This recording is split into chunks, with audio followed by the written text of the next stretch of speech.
Since 2019, Clemson has lost 54 players to the transfer portal, and Dabo Swinney has brought in 2. This year, Colorado and Deion Sanders has brought in 53 players.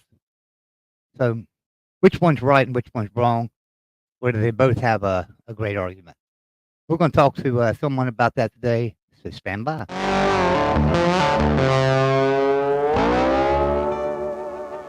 Pigskin Pete, glad you could be with us today, man. What's going on, brother? How you doing, buddy? Thanks for having me on. It's great to have you here. So, the big news is Dabo yesterday, well, he didn't really say that he doesn't want to he don't use the transfer portal. He just says that there's some players in there that aren't good enough to play at Clemson. And he's right. There's players in there that aren't good enough to play at Tulane, so more or less. But there's got to be some players in there that are good enough to play at Clemson that he won't target. Am I right? Well, yeah, it's insane to say that. Well, actually, what he said was that most players in the portal aren't good enough to play at Clemson, and I think that's a true statement. But there's players in the portal that are good enough to play for Georgia and Michigan and Ohio State and every other top 10 team in the country. So the idea that there's nobody there for him to target is insane. But they did make some offers to a few guys, but those guys chose to go elsewhere. So it's not as if he's completely refusing to use the portal, but his approach at doing so is not working. Right. Now, on the other side of the country, Deion Sanders does nothing but use the portal. He's brought in 53 players this year. Now, last year, that didn't help him a bit. They were a dumpster fire. But this year, everyone's saying, well, Colorado's going to be one of the better teams in the Big 12. Now, I don't agree with that. Do you think you can use the transfer portal to build a class like Deion's trying to do? No, that's completely unsustainable. I don't think that Deion Sanders is going to be the coach at Colorado in 2025. So, both of his kids are leaving, I think, after this year, and also his star player Travis Hunter is leaving. I don't even think they're going to make a bowl game this year. Yeah, I agree with you 100% because I couldn't figure out. You can't build a team out of the transfer portal. You can get a lot of great players, which he's done that, right? But they don't gel together as a team. They don't come together as a team. Now, Dabo's version is, hey, if you want to play for Clemson, come here out of high school, stay at Clemson, let us build you into a great football player, and then finally, your not sophomore, but your junior and senior year, you can start at Clemson, play some football, go to the NFL. But he wants to build and develop his players, right? That's Dabo's philosophy. Yeah, he wants to sign you out of high school and develop you as a player, and that's worked out for him in the past. But the problem is that the transfer portal has become no different than recruiting high school players at this point. It's a tool that has to be utilized and utilized correctly to be able to keep up with the Joneses. So. Listen, he's not going to change the way that he runs the program, and who is somebody like me or anybody else to tell him he's doing it wrong whenever he's the one with all the 12-10 win seasons and the 2 national championships and the 6 playoff appearances. And I mean, I can go down the line of all the accomplishments that he has there, but we cannot ignore the fact that they have steadily won fewer games going on 4 years in a row now. So. I think that the roster they have this year is definitely good enough to win the ACC, but that is provided that all of your star players on both sides of the football stay healthy, which we both know, Joey, is virtually impossible. So we're a couple of injuries away from having another problem like we had last year. So that's where you need to use the transfer portal to your advantage to build depth. Right. Now, you guys, let me bring this up. I'm going to share something because I'm going to get off the transfer portal for a second because I'm going to talk about your upcoming schedule, which is not the easiest schedule in the world, right?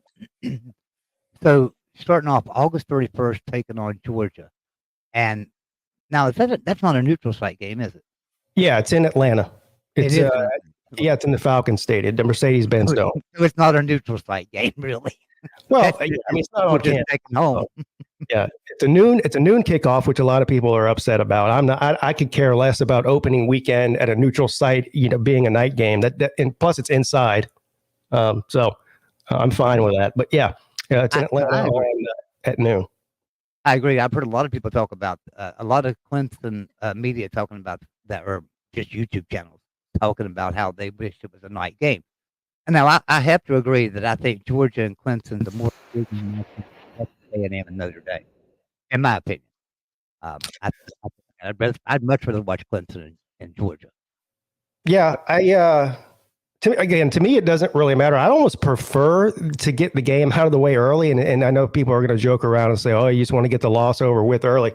No, I mean, a lot of time the anticipation leading up to big opening week games like this, I'd prefer to watch the game early, and then I can, watch all the other games the rest of the day and not have to not have the anticipation or the angst leading into a nighttime game. Then your next game is Appalachian State. As a matter of fact, your next 3 are home games. Yeah, they get 3 home games in a row. They got App State, NC State, and Stanford. So 2 of those are obviously conference games. So the after the Georgia game, the schedule is fairly favorable leading into weeks 2, 3, and 4. And then you see who we got week 5. Yeah, week 5, Florida State. That's going to be a big game in the ACC this year. Florida State going undefeated last year, getting snubbed out of the playoffs. I thought that Florida State deserved to be in the playoffs, but at the same time, I was pretty happy they got snubbed too. I mean, honestly, I was.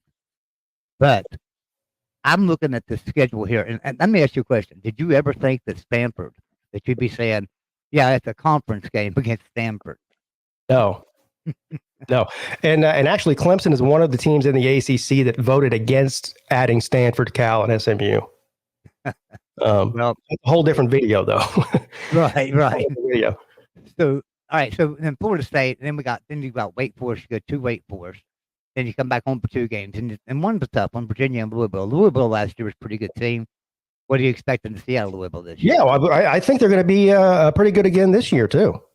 The ACC is pretty much wide open. I mean, what you have, honestly, is that there's 3 heavy favorites. When you look at in preseason, who are the top 3 teams who are most likely going to win the conference?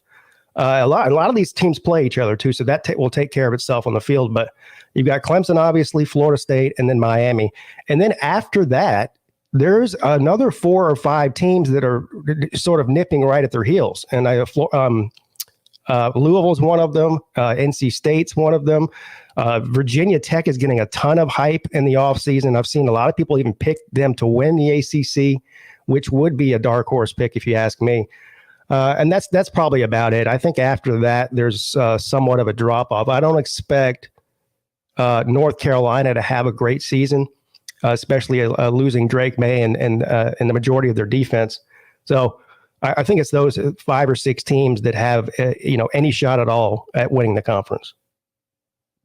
Then we have Virginia Tech, like you mentioned them. You're going to Virginia Tech this year, so enter Sandman. Then you're going to Pittsburgh, so going up there to seeing Sweet Caroline. But that's 2 tough games there in a row at Virginia Tech, at Pitt. Now, like you say, Virginia Tech's supposed to be a much improved team this year. Listening to Pitt people talk, they've got so much returning production, they're saying, and done so well in the transfer portal, and got some big recruits. I've talked to Pittsburgh fans saying that they think they've got a 10 or 11 win team here. Yeah, I thought that about Pittsburgh last year, and man, what a disaster that was. I don't expect them to be as bad as they were last year. They're probably, to me, them and North Carolina to a certain degree, probably the most unpredictable teams in my opinion. Like, in other words, if I could look into the future and you said, hey, at the end of the season, Pittsburgh is going to be 7-5, I'd say that sounds about right. If you told me, hey, Pittsburgh is going to be 10-2, I could also see that happening. So that's one of the teams that I'm going to be keeping an eye on early in the season to see, exactly where they're going to land. And then finally, you has to play there. Yeah. wrap up the season with 2 home games, Citadel and South Carolina. Citadel be an easy one for you. South Carolina, you expect anything out of South Carolina this year? No. No, me either. I mean, I think they're going to be a borderline bowl team, but as far as making any noise in the SEC or even having a chance to be, I mean, I guess there's always a chance they could beat Clemson, right? I mean, they did it a couple years ago. This game is in Death Valley. And we don't know what the teams are going to look like at the end of the year as far as, injuries and that kind of thing. But, I think they're a borderline bowl team. Now, so if we're looking at your schedule, Georgia, you could lose that game and still win the ACC because that's not a conference game. But I know you don't want to lose it. You probably feel like you have a chance to win it, but I know you're probably sitting there thinking to yourself, this is most likely a loss, the Georgia game. Do you agree? Well, I mean, they're favored by 2 touchdowns for a reason. I do think that Clemson can stay competitive in the game, and if they, if it's close in the fourth quarter, you can flip a coin. Maybe they can pull it out. But yeah, I do expect Georgia to win that game. But the 2 biggest games on the schedule, I know Georgia's the big one because they're Georgia. If not the best team, one of the best teams in the country for the past 3 or 4 years. But NC State and Florida State are the ones I have circled, right? Because those really could determine who wins the conference. I agree there. I agree. Now, I think you got to watch out for Louisville myself. And I think Virginia Tech, especially since that game is in Blacksburg, I believe that's a game that you probably ought to circle as well, just because it's in Blacksburg. I do think it does favor Clemson and the way that the schedule lays out. In other words, some of their biggest games are in Clemson. Now, they have to travel to Tallahassee. That's a tough one, obviously. We get Louisville at home. Who's the other one I'm looking at here? We get NC State at home. So those 2 are huge, being played in Death Valley. Yeah, you're right. All right. So now let's talk about some big news. The real news coming out of the ACC. Florida State, Clemson went out of the ACC. Now North Carolina's trying to join in with that. But here's my thought on North Carolina. Aren't North Carolina and NC State going to be a package? Aren't they trying to vote that in to be a package deal, the state of North Carolina? Because I know that Virginia and Virginia Tech, they can't go to a different conference without each other. They're sewn together at the hip. Is that the same way in North Carolina? Because I'm not sure. North Carolina. I don't know if that's the case or not. Honestly, there's so much just sort of speculation that's floating around both YouTube and the internet, and everybody's an attorney. And I don't really think anybody really knows how this is all going to play out. I think the consensus for most rational people is that the ACC, the way it looks now, is not the way it's going to look in probably 3 or 4 years. The question is, what is it going to look like in 3 or 4 years, or what is it going to look like in 2 years? Nobody seems to really know, because I don't think the ACC is going away necessarily. I think that's a lot of hot air that people are saying, is that the ACC is just going to crumble and go away and become the Big East, just a basketball conference or so. I don't think that's the case, but I do think it's going to look wildly different in a few years than it does now. I think legal stuff gets worked out. I just think one of the biggest mistakes that the ACC did, in my opinion, was not taking West Virginia back in 2011 when they had the chance, right? I don't exactly know what happened there, but it did definitely make sense for West Virginia to be in the ACC rather than the Big 12. Right, it did, and I think I don't think we'd be in this shape. I don't think ACC would be in this shape right now, simply because I think that there would be more money in the ACC because there's a lot of rivalries between West Virginia and ACC teams. Virginia Tech, Pitt, Miami. I mean, a lot of rivalry games there that people watched and they made good money on. We have no rivalries in the Big 12, so there's nothing there that's really drawing eyeballs to West Virginia anymore. But that's a West Virginia problem, not a Clemson problem. Now, going on to this lawsuit, we had Travis Kenobi, who's an attorney right there in Atlanta, come on The Voice of College Football one night. He's a good friend of mine. We talked for quite a while, and he's saying the grant of right is ironclad. in the ACC simply because it's such a short it's such a short contract. He says it's not like 10, 12 pages where you can comb through and find mistakes and say, okay, let's challenge this, let's challenge that. He said it's just simply written, few pages, to the point, and there's really not anything to challenge. Yeah, well, he's the attorney. He's the attorney, not me, so he probably knows better than me. And I don't doubt that the grant of rights is an ironclad contract, but the position that Clemson is taking is that the ACC violated the contract, so therefore it's null and void. They're not. Listen, Clemson or Florida State is not getting out of the ACC for free. It's going to cost them some certain amount of money. I don't think it's going to be the $500 million or whatever the $300 million or whatever the number is that everyone's saying that's in the contract. But they are going to have to pay something. Now, in your opinion, would you rather see them ACC or SEC or Big Ten, or just stay in the ACC? I want out of the ACC. I've wanted out of the ACC for a few years. I think the ACC is extremely poorly run, and you see what's happening in the ACC right now as proof of that. This isn't something that's just happened in the past 2 or 3 years. This has been a steady decline of leadership in the conference for the past 10 years or so. But to answer your question, I would rather Clemson end up in the SEC. I think it just makes more sense geographically. There's already built-in rivalries there. Obviously, we have a long history with Georgia, South Carolina, who we play every year in state, and we could make some new ones. I mean, I would be more excited about a schedule that includes LSU and Auburn and Tennessee and Florida than I would about Maryland and Rutgers and Indiana and Illinois. You know what I mean? So, right.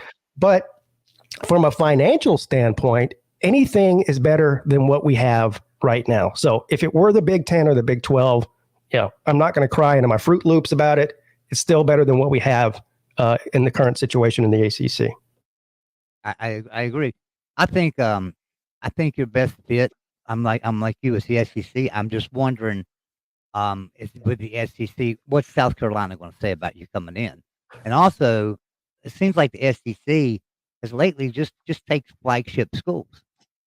Everything they do is just a flagship school, and South Carolina's the flagship university there. So I think that could hurt Clemson, but I don't know. I still think that they were having Clemson in the SEC would be wildly profitable for them.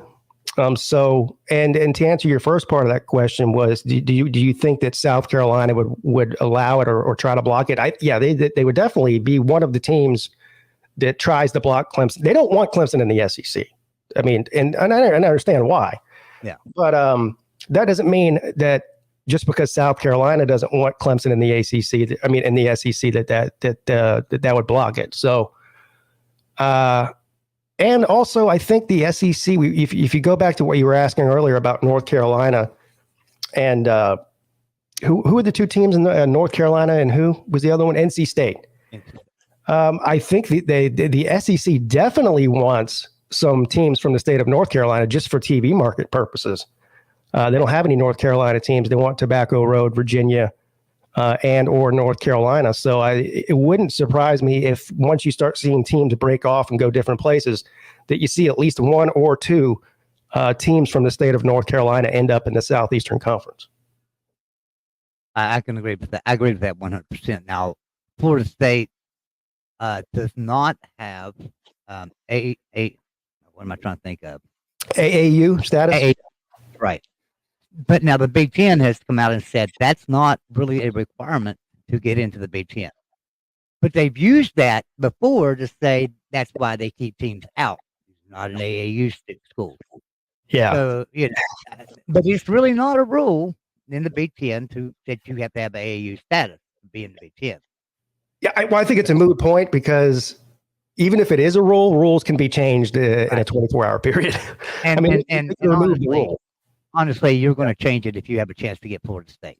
Yeah, listen, if they want somebody bad enough, they're going to forego that. Also, they can also help the university try to achieve AAU status. I don't know what that involves, but I know you need some sort of research, facility or something like that, which you could easily do. Yeah, the R1 research facilities. I think everyone's that in the Yeah. ACC. I know that everyone's R1. So, all right. So now let me ask you this question. So I had Slim Shady Canes on with me not too long ago. We talked a little bit of Miami football. Now, Slim Shady's been the last couple of years, and you know this, been saying that Miami was not going to do very good at all. Last year, some people thought Miami would do better. He was one that said, "No, we're not going to be good this year." But this year, he's saying that Miami can win the ACC and probably will win the ACC. I kind of looking at the schedule for Miami and looking at what Miami's got coming back. I think he's probably right. I think Miami's going to be one of the better teams. I definitely think that, like I mentioned earlier, I think that the three top teams to look for are Clemson, Miami, and Florida State. In any order you want to put them in. Here's where I do agree with. This is a quarterback-driven game, a quarterback-driven league, and on paper, it does appear as if Miami is going to have the best quarterback in the conference. So that does help. That's assuming that he stays healthy and plays 12 games, which we don't know about that. Also, there is the problem with Mario Cristobal. He's a great recruiter. He does excellent in the transfer portal. In my opinion, he does a great job of hiring very good position coaches and coordinators. All those things are amazing and fantastic. For some reason, whenever it comes to line up on Saturday on the football field, the guy acts like he forgot how to coach football. I mean, he makes dumb decision after dumb decision after dumb decision. All coaches slip up once in a while. But with him, it's sort of an epidemic. So I take the position, is Miami talented enough? When you look at the landscape of the ACC in 2024, are they talented enough to make a run and win the conference, which they never have done? Yes, on paper, they are. But I'm of the opinion, I believe it when I see it. I mean, this is not a team or a university who has been in the ACC for 3 or 4 years. They've been in the ACC for 20 years. They've had a lot of really good teams and really good rosters and really good coaching staffs and really good quarterbacks. And you go down the list, and they still haven't managed to win the ACC. So would it shock me if they, at the end of the season, they did win it? No. But again, that's something that I need to see before I believe it. Yeah, I'm with you. I can't believe as good as Miami was to the 90s, and then coming in the 2000s, they were still good. But then as soon as they moved the ACC, it seems like it just fell apart. They just started falling apart. But I agree with you. So Miami should be a better team right now this year than they have been in the past.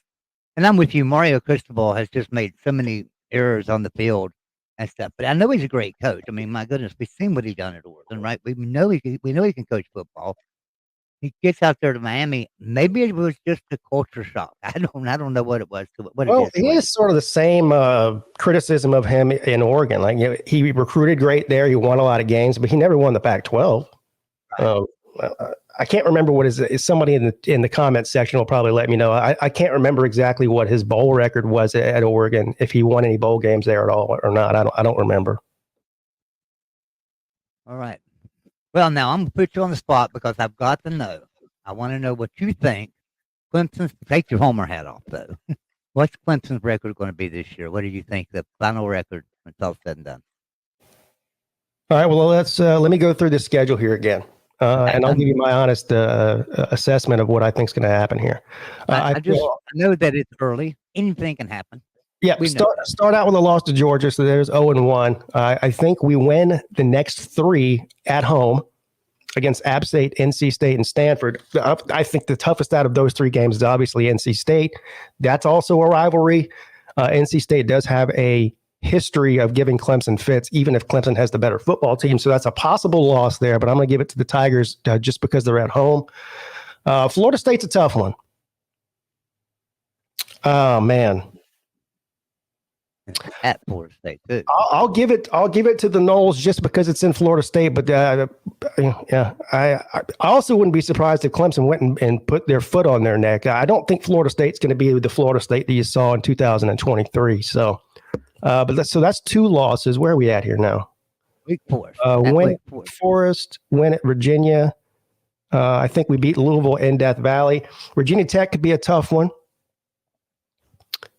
Well, one of these 2, I think Clemson could possibly lose, right? Whether it's Louisville or Virginia Tech. So I'll give another loss there. So now we're at 3 losses. And I think that's it. I think we were in the rest of them. Pittsburgh, Citadel, and South Carolina. So 9-3 would be my official prediction. Now I gotta ask: do you almost wish for 3 or 4 losses so that maybe Dabo will wake up and start using the portal to get some players? No. I want Clemson to go 12-0 and win the ACC and get a high seed in the playoffs, the 12-team playoff. First of all, it doesn't matter if we go 10-2 or 6-6. He's not changing his philosophy on the way he coaches the football team. That's just the people need to just go ahead and get that out of their heads. He's going to do things the way. Listen, he's earned the right to do that.